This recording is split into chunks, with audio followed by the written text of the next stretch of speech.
क्या होगा जब एक अनाथ बच्ची के पास बिजली की शक्ति आ जाए। आज हमारी कहानी कुछ इसी प्रकार की होती है। तो दोस्तों, कहानी की शुरुआत होती है एक फैक्ट्री को दिखाते हुए, जहां पर काम करने वाले वर्कर अपनी सैलरी को बढ़ाने और अपने साथ हो रहे भेदभाव को रोकने के लिए फैक्ट्री में प्रोत्साहन कर रहे होते हैं। इस दौरान फैक्ट्री के हेड स्पीकर के द्वारा सभी वर्कर से बात करते हैं और उनकी यूनिक में से 2 लोगों को अपने साथ बात करने के लिए अंदर बुलाते हैं। यह सुनकर सभी वर्कर प्रोत्साहन करना बंद कर देते हैं और 2 वर्कर बात करने के लिए डिपार्टमेंट की बिल्डिंग में जाते हैं। इस बीच हमें सांचाका नाम के एक लड़के को देखते हैं जो कि बिल्डिंग की छत पर बैठा हुआ होता है। वहाँ से वह सभी वर्कर को देख रहा होता है और कुछ देर बाद वह अपने घर आ जाता है और अपने पिता ध्रुव का इंतजार करने लगता है। यहाँ हमें पता चलता है कि ध्रुव फैक्ट्री के वर्कर के यूनिक का लीडर होता है। जब ध्रुव घर आता है तो वह सांचाका उससे पूछता है कि वह प्रोत्साहन क्यों कर रहे थे, जिस पर ध्रुव जवाब देता है कि वह इंसान को हमेशा दूसरों की जरूरत में मदद करनी चाहिए और आपस में हो रहे अन्याय के खिलाफ लड़ना चाहिए। साथ ही वह यह भी कहता है जो लोग दूसरे की मदद नहीं करते इनमें इंसानियत नहीं होती है। इस तरह 3 दिन बीत जाते हैं, लेकिन ट्रीटमेंट में बातचीत करने गए 2 वर्कर अभी तक वापस नहीं लौटे। एक दिन जब सांचाका सुबह उठता है तो वह अपने माता पिता की बात सुनता है। दोनों लापता हुए वर्कर के बारे में बात कर रहे थे। यहाँ सांचाका की माँ डाला अपने पति ध्रुव को फैक्ट्री जाने से रोकती है, पर ध्रुव उसकी बात नहीं सुनता और फैक्ट्री चला जाता है, जहाँ वह कुछ वर्कर के साथ मिलकर फैक्ट्री के सिक्योरिटी गार्ड पर हमला कर देता है। दूसरी ओर सांचाका और उसकी माँ लापता हुए दोनों वर्कर के घर जाते हैं, जहाँ एक वर्कर के घर में डाला को लापता हुआ वर्कर दिखाई देता है। डाला यह देखकर हैरान हो जाती है और उस वर्कर की पत्नी उससे झूठ बोलती है कि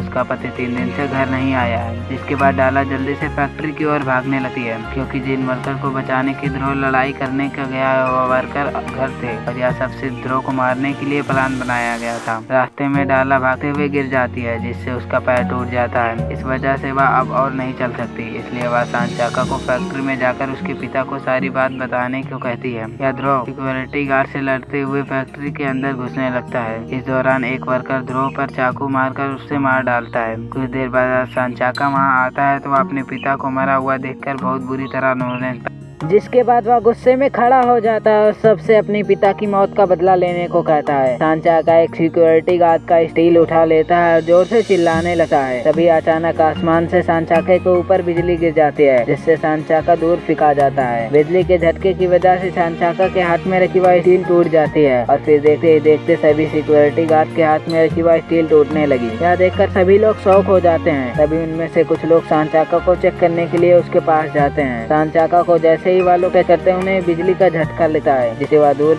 जाकर सिखा जाते हैं। वह कहानी कुछ साथ बाद दिखाई जाती है, जहाँ सांचाका अपने घर में बैठा हुआ होता है और उसकी माँ उसे बताती है कि उसे कुछ घर का सामान खरीदने शहर जाना पड़ेगा। जिस पर सांचाका कहता है कि मैं घर में अकेले नहीं रह सकता, पर सांचाका के पास दूसरा कोई रास्ता नहीं होता है, इसलिए वह अकेले रहने के लिए मान जाता है। काफी दिन बीत जाते हैं, लेकिन डाला अभी तक वापस घर नहीं लौटी थी और घर में अंदर खाने का सामान भी खत्म हो चुका था, जिस वजह से सांचाका को खाने की तलाश में बाहर जाना पड़ा। तभी गली में रहने वाले बच्चे सांचाका के पीछे पड़ जाते हैं और उसे पकड़कर बुरी तरीके से पीटने लगते हैं। गली के बच्चे सांचाका को मारने के लिए एक लकड़ी के टुकड़े को उठाते हैं और उसे मारने ही वाले होते हैं। तभी अंगा नाम का एक लड़का वहाँ आ जाता है और गली के लड़कों को पीटकर भगा देता है। इसके बाद वह बेहोश सांचाका को अपने घर लेकर आता है। जब सांचाका को होश आता है तो वह खुद को उस कमरे में पाता है। उसके पास आंगो बैठा हुआ होता है। आंगो सांचाका को समझाता है कि उसे गली के बच्चे से दूर ही रहना होगा। साथ ही वह उसे फिजिकल ट्रेनिंग भी देता है, जिससे कि वह उन लड़कों से अच्छा रह सके। जिसके बाद दोनों दूसरे शहर जाकर एक नई जिंदगी की शुरुआत करने की सोचते हैं और फिर दोनों लोग दूसरे शहर में जाने के लिए चलती हुई ट्रेन को पकड़ने की कोशिश करते हैं। अब क्योंकि आंकोकर बहुत स्ट्रांग होता है, इसलिए वह तेजी से दौड़कर चढ़ जाता है, लेकिन सांचाका तेजी से नहीं दौड़ पाता है, जिसकी वजह से वह ट्रेन में नहीं चढ़ पाता है और आंकोकर से बिछड़ जाता है। अब सांचाका फिर से अकेला हो जाता है, इसलिए वह छोटी मोटी नौकरी करके सड़क पर ही रहने लगा। इसके बाद हमें कुछ साल बाद की कहानी दिखाई जाती है, जहाँ सांचाका अब बहुत बड़ा हो चुका है और एक पेपर फैक्ट्री में सिक्योरिटी गार्ड का जॉब करता है। एक दिन जब सांचाका को बस में होते हुए सड़क पर जा रहा था, तब उसे एक लड़के लड़ते हुए दिखाई देते हैं। तब उसे आंकोकर की बात याद आती है। उसने कहा था कि वह कभी भी लड़कों को लड़ते हुए देखेगा तो उसे इग्नोर कर देगा,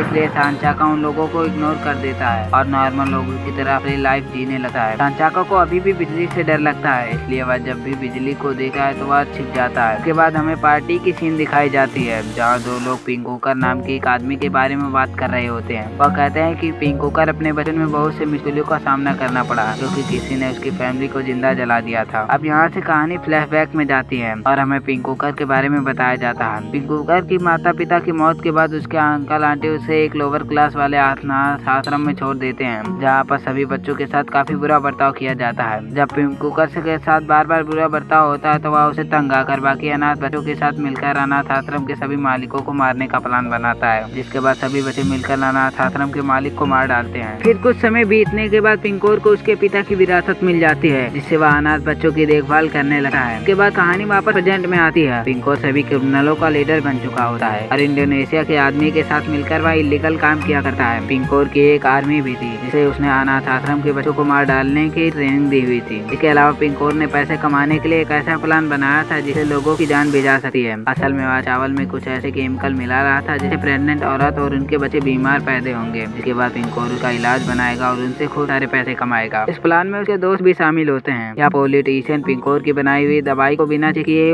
लोगों तक पहुंचा रहे थे। इस दवाई की बहुत ज्यादा डिमांड भी होने लगी। इन सब के बीच अच्छे पॉलिटिशियन और खराब पॉलिटिशियन के बीच विवाद हो जाता है, जिस वजह से गवर्नमेंट दो हिस्से में बढ़ जाती है। इसलिए गवर्नमेंट के पहले हिस्से में पिंकोर और उसके दोस्त आते हैं, जबकि दूसरे हिस्से में रेडमन नाम के एक आदमी और उसके कलीग होता है। रेडमैन का काम होता है कानून बनाना, उसके कलीग गनी का काम होता है उसे डिस्ट्रीब्यूट करना। उधर पार्टी के दौरान हम गनी नाम के एक लड़के को देखते हैं जिसके पास पिंकोर आकर अपना हाथ उससे आगे बढ़ाने के लिए मिलाता है, लेकिन गनी उसे इग्नोर कर देता है। इस बात पे पिंकोर काफी गुस्सा हो जाता है, इसलिए वह पार्टी खत्म होने के बाद पिंकोर के लोग उससे गनी और उसके फैमिली को पकड़ लेते हैं और उन्हें जान से मार देते हैं। दूसरी ओर हम संचार को देखते हैं जिसने अपने पड़ोसी के कमरे में कुछ और सुनाई देती है। जब वह चेक करने जाता है तो उसे पता चलता है कुछ लोग मालान नाम के गरीब लड़कों को पैसे के लिए धमका रहे होते हैं। इस बार संचार खुद को रोक नहीं पाता और उन चारों पर हमला कर देता है। संचार उन चोरों से बड़ी आसानी से जीत जाता है। जब चोर वहाँ से चले गए तो मालान और उसका भाई उससे शुक्रिया अदा करते हैं और रात को जब संचार अपने फैक्ट्री में जाता है तो अचानक चोरों का एक ग्रुप आ जाता है और संचार पर हमला करके उसे काफी बुरी तरह पीटने लगता है। तभी चोर को लगता है कि संचार मर गया है, इसलिए वह उसे बिल्डिंग से नीचे फेंक देते हैं। तभी तेज बारिश होने लगती है जिस वजह से बिजली गिरने लगती है जो कि सीधा संचार के ऊपर आ गिरती है, लेकिन संचार को इस बिजली से कोई नुकसान नहीं होता है बल्कि वह तुरंत ठीक हो जाता है। साथ ही उसके चोट भी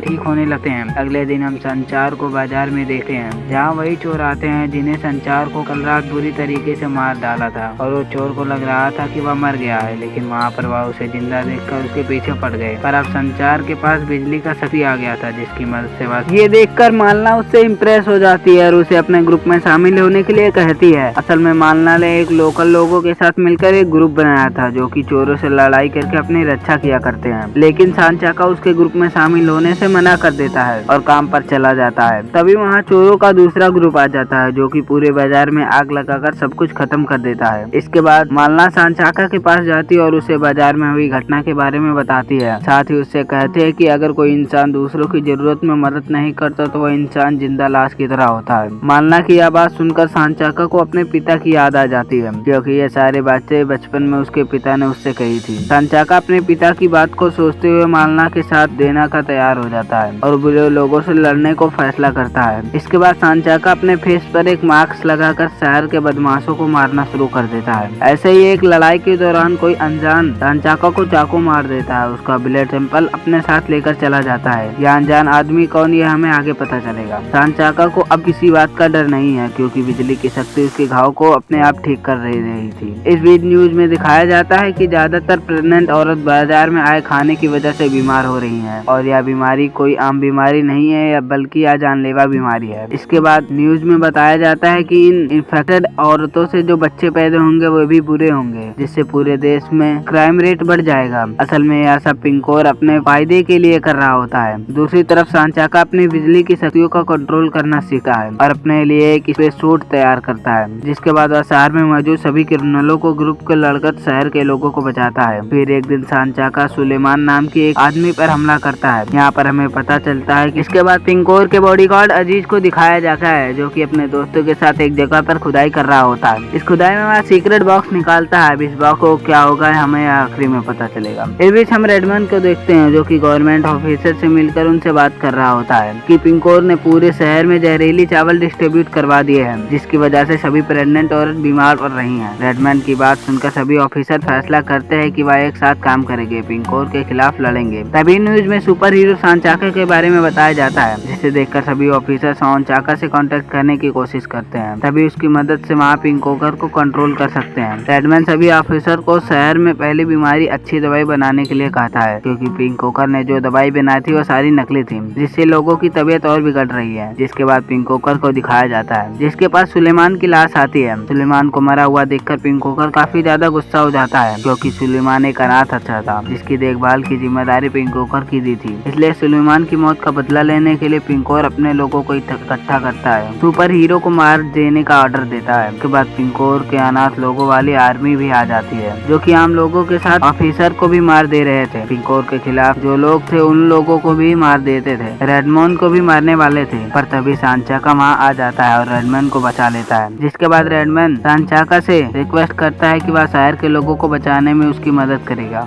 अगले सीन में हमें दिखाया जाता है ऑफिसर फिर से पिंकोर के बनाए चावल को बिना चेक करे ही लोगों तक पहुंचा रहे हैं। इस समय रेडमैन को एक ऑफिसर का कॉल आता है, जो कि उसे बताता है कि पूरे शहर में पिंकोर के अलावा दवाई बनाने का कोई रास्ता नहीं है। सुनाकर रेडमैन समझ जाता है कि यदि पिंकोर को नहीं रोका तो वह लोगों को मार देगा और यह जहरीली दवाई खाकर लोग अपने आप मर जाएंगे। इसलिए रेडमैन जल्दी से जल्दी सांचाका को कॉल करता है और उससे सारी बात समझाता है। सबसे पहले सांचाका को चावल में जाने वाली गाड़ियों को रोकना होगा। सांचाका कुछ कर पाता तभी उसके पास पिंकोर और उसके लोग आ जाते हैं। यहाँ सांचाका खुद को कमजोर महसूस करता है, पर वो शक्तियों का उपयोग करके पिंकोर के आदमियों को एक एक करके मारने लगता है। तभी पिंकोर सांचाका पर पीछे से हमला करता है, लेकिन मौके पर रेडमैन इसके बाद सांचाका जल्दी से चावल ले जाने वाली गाड़ियों को रोकने के लिए जाता है, जहाँ सीमा नाम की एक अनजान लड़के से मिलकर गाड़ियों को पकड़ लेता है। सीमा भी सांचाका की तरह पावरफुल लड़की होती है, जो कि लोगों को जान बचाने के लिए सांचाका की मदद करने आई थी। सांचाका सारी दवाई को बोतलों को डिस्ट्रीब्यूट करने के लिए अपनी सारी पावर लगा देता है, जिससे सभी बोतलें ठीक उसी तरह टूट जाती है जिस तरह कहानी की शुरुआत में गार्ड के हाथ से वह स्टील टूट गई थी। इसी तरह सांचाका सभी लोगों को नकली दवाई से बचा लेता है। जरा सोचो आपके पास भी ऐसा पावर हो जाए तो आप क्या करेंगे? कमेंट में जरूर बताएं और वीडियो को लाइक करके चैनल को सब्सक्राइब करना ना भूलें। मिलते हैं फिर।